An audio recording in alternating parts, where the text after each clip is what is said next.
ఏంటయ్యా ఇది మళ్ళీ కొత్త కారా? ఇప్పటికే 7-8 కార్లు ఊరికినే పడున్నాయి. ఉండని, నేల మీద కదా ఉన్నాయి, నీ నెత్తి మీద ఉన్నాయి. ఈ నెల జీతం ఉండదు మీకు. అయ్య బాబోయ్. ఇది కరెక్ట్. ఇదిగో గోవిందయ్య, అయ్యా. అమ్మాయి అమెరికాలో చదువుకుని వస్తాంది కదా. అవునయ్యా. తనకి ఏ కారు నచ్చుతుందో ఎవరికి తెలుసు. ఇదేదో కొత్త కారు వచ్చిందంట, అందుకే ఒకటి కొనేశాను. వచ్చే వారం ఇంకో కంపెనీది వస్తుంది. అలాగా? అవునండి, దాని పేరు హోండా అండి. గోవిందయ్య, అయ్యా, అదేదో ఉండానో బొండానో ఒకటి బుక్ చేయి. అలాగండి. మరి ఈ కార్ ఎక్కడ పెట్టాలండి? నీ నెత్తి మీద పెట్టుకో. ఇదిగో లెక్కలో కారు కొన్న బిల్లు, మిగతా డబ్బు ఇందులో ఉంది, లెక్క రాసుకో. చిన్నయ్య పెళ్లి బాగా జరిగిందా? అది కూడా లెక్కలో రాసుకోవాలా? అడుగుతారా మీరు? బస్సులు పట్టుకుంటారా, బండి రంగు మార్చేస్తాడు. అవునయ్యా, ఎర్రబండి నల్లబండి అయిపోద్ది. ఏంట్రా బసవ చూస్తున్నావు? ఈ కారుకి 8 చక్రాలు కరెక్ట్ గా ఉన్నాయా లేవని చూస్తున్నాను. ఈ కారుకి 8 చక్రాలా?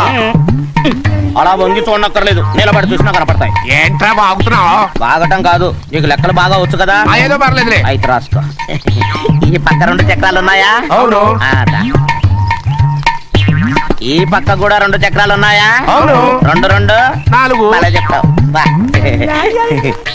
ఈ పక్క కూడా 2 చక్రాలు ఉన్నాయా? ఉన్నాయి. 4 2 నీ ప్రకారం 6. బాగానే చెప్పావు.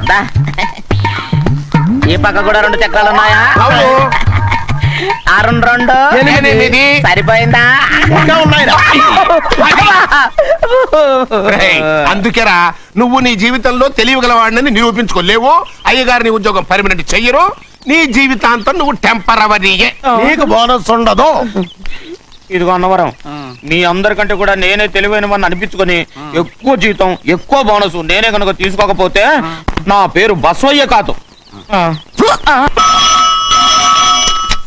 హలో, అయ్యో ఏమండి, అమెరికా నుండి ఫోను. అమెరికా నుంచా? నాకే ఉంటుంది. ఎస్, చిన్నమ్మాయి గారు మీరా? రేపు ఇక్కడికి వస్తున్నారా? బండి పంపించమంటారా?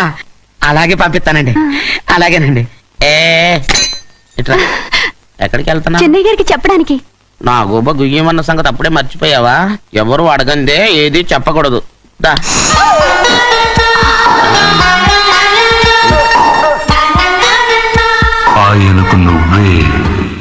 ఏ గోవిందయ్య, సీతారామ గారి 40,000 ఇవ్వమని చెప్పాను, ఇచ్చావా? పంపించేశానండి అయ్యా. అయ్యా, నువ్వు బండికి ఏదో ఆయిల్ అండి. నిన్న కదా నోర్మి. మన బండి గడిగడికి మార్చాలండి. మన బండి గడి మార్చాలండి. వీడు మాత్రం ఏ గడిలోనూ మారనండి. చిన్నయ్య, లక్ష్మీవారం నిన్నే పోయి తెలుసు. ఇంకా ఎందుకా కోపం? నాకేం కోపం లేదు. మరి ఎందుకు అలా ఉన్నావు? నేను బాగానే ఉన్నాను. నువ్వు బాగానే ఉన్నావు, నేను బాగుండాలి కదా. ఎందుకు ఇవన్నీ తీసుకొచ్చావు? ఇప్పుడు అమ్మాయి గారికి ఇష్టం చేయించానండి. అమెరికాలో ఉన్న అమ్మాయి గారి కోసం ఇక్కడి నుంచి పార్సిల్ చేస్తున్నావా? అమెరికాలో ఇదే ముఖ్యమైనది. బందర్ లడ్డు అండి, మన ఇంట్లోనే చేయించాను. ఇప్పుడు అసలు ఇవన్నీ ఎవరైనా చేయించమంట? అమ్మాయి గారు వచ్చినప్పుడే కదా వారికి ఇష్టమని అన్ని చేసి పెట్టాలి. ఏంట్రా వాగుతున్నా? అలా వాగకూడదని జాగ్రత్తగా ఉన్నాను. చిన్న అమ్మాయి గారి దగ్గర నుంచి ఫోన్ వచ్చిన సంగతి తమరు అడిగేదాకా చెప్పలేదు. చూసారా? అమ్మాయి గారి దగ్గర నుంచి ఫోన్ అడిగేశారు. అవునండి, ఫోన్ వచ్చింది. ఎప్పుడు వచ్చింది? నిన్న ఉదయం. ఏం చెప్పారా? ఇక్కడికి వస్తానంటే చెప్పారు. ఆ సంగతి ఇప్పుడే చెప్పడం. అడిగిన దాకా ఏది చెప్పొద్దని అయ్యగారు నా గోపాలకు కొట్టారు. జ్ఞాపకం లేదా? అది సరేనయ్యా, ఎప్పుడు వస్తున్నారు? ఈ రోజే. ఎందులో వస్తున్నారా? అయ్యగారు అడగమని లేదుగా. ఏమండి, బండి కూడా పంపమన్నారుగా? అవునవును, బండి కూడా పంపమన్నారు. ఎక్కడ పంపమన్నారా? అయ్యగారు అడగమని లేదుగా. చెప్పినా కొడతారు, చెప్పకపోయినా కొడతారు. అమ్మాయి ఢిల్లీకి వచ్చి విమానంలో కదా వైజాగ్. అవునండి. వైజాగ్ ఎయిర్పోర్ట్ కార్ తీసుకెళ్ళి. ఒకవేళ అమ్మాయి విమానంలో కాకుండా రైలు వస్తే? గోవిందే, వైజాగ్ స్టేషన్ ఒక కారు తీసుకెళ్ళి. అలాగేనండి. వైజాగ్ లో దిక్కుండా మనకు దగ్గర అనకాపల్లిలో దిగితే? ఒకవేళ అమ్మాయి గారు తుల్లో దిగితే? అక్కడ ఎవరు లేరు. ఒకవేళ అమ్మాయి బస్సులో వస్తే? విదేశాల్లో చదువుకున్న అమ్మాయి బస్సు ఎందుకు వస్తండి? మన దేశాన్ని చూసి చాలా రోజులు అయిపోయింది కదా. ఒకవేళ సరదాగా బస్సులో వస్తే? వైజాగ్ బస్ స్టాండ్ ఒకటి. ఏమండి, వైజాగ్ లోనే దిగుతున్న నమ్మకం ఏంటి? అనకాపల్లి బస్ స్టాండ్ కోటి, తుని బస్ స్టాండ్ కోటి. రోడ్లో దిగితే అమ్మాయి వచ్చే లోపల గుడికెళ్ళి తన పేరుని అచ్చం చేయించేద్దాం బండి. అలాగే. ఉన్న బళ్ళని వెళ్ళిపోయాయండి. అదిగో అక్కడుంది చూడు బండి. గుర్రబండా? గుర్రబండి, వెళ్ళి తీసుకురా. ఆఖరి మన బతుకు గుర్రబండి అయిపోయింది. అయ్యో ఇప్పుడు అమ్మాయి వైజాగ్ నుంచి వస్తుందో అనకాపల్లి నుంచి వస్తుందో తులు నుంచి వస్తుందో ఎక్కడి నుంచి వస్తుందో ఏం తెలియటండి రే. ఇన్ని చెప్తున్నారు, కూతురు అమెరికా నుండే వస్తున్న సంగతి వీళ్ళకి తెలిసిందా? అవును, మీకున్న తెలివితేటలకి మీరెప్పుడో పెర్మనెంట్ అయి ఉండాలి. నీకు తెలిసింది, వాళ్ళకి తెలియలేదే. దా ఎందుకయ్యా చెన్నైని అడగాలి? కలుపు తీయడానికి ఎంతమంది కూలీలు కావాలో చెన్నైకే తెలుసండి. శనక్కాయలు ఏ కొట్లో అమ్మాలో చెన్నైకే తెలుసండి. జొన్న చేనుకు మందు కొట్టారో లేదో చెన్నైకే తెలుసండి. అయ్యా ఆ? మరి నేను వెళ్ళొస్తానండి ఎక్కడికి వెళ్తున్నావు? చెన్నై దగ్గరికండి. ఎందుకు?